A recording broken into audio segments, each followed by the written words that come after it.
Have you ever wondered where video games truly began? Before Nintendo, before PlayStation, before Xbox? There was a company that didn't just make games. It created an entire industry. This is the story of Atari, the rise, the glory, the crash, and the legacy that still lives on today. Our story starts in California in 1972 with two engineers, Nolan Bushnell and Ted Dabney.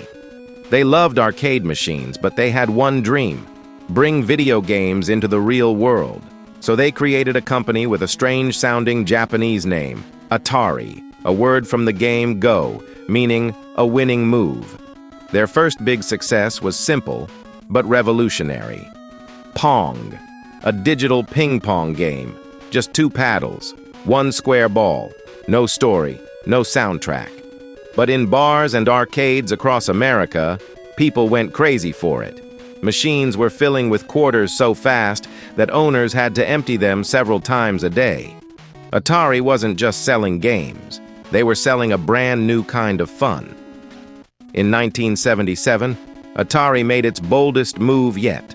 They released the Atari 2600, one of the first home consoles that used interchangeable cartridges. For the first time ever, you didn't need to buy a new machine for every game. You just bought the cartridge.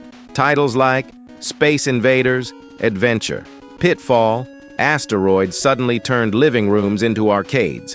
Kids were obsessed. Parents were confused. And Atari?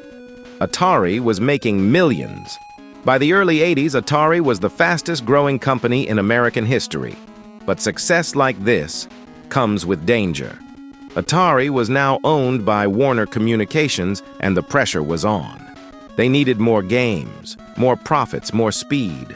Developers were rushed, quality dropped, and the market became flooded with bad games and cheap consoles.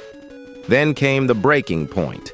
In 1982, Atari released what many still call the worst video game ever made, E.T. the Extraterrestrial. Developed in just 5 weeks, the game was almost unplayable. Millions of unsold cartridges were buried in the desert, literally. Confidence in video games collapsed, stores stopped selling consoles, investors panicked, and in 1983 it happened. The video game crash. Sales dropped by 97%, companies shut down, and Atari, the company that started everything, was split apart and sold. The golden age was over. But this isn't just a story about failure, because Atari created the foundation of gaming. They invented the home console market, the idea of third-party developers, the culture of arcade fun, and the dream that video games could be for everyone. And while Atari faded, another company watched, learned, and rebuilt the industry. That company was Nintendo. They released the NES in 1985, slowly restoring trust in gaming.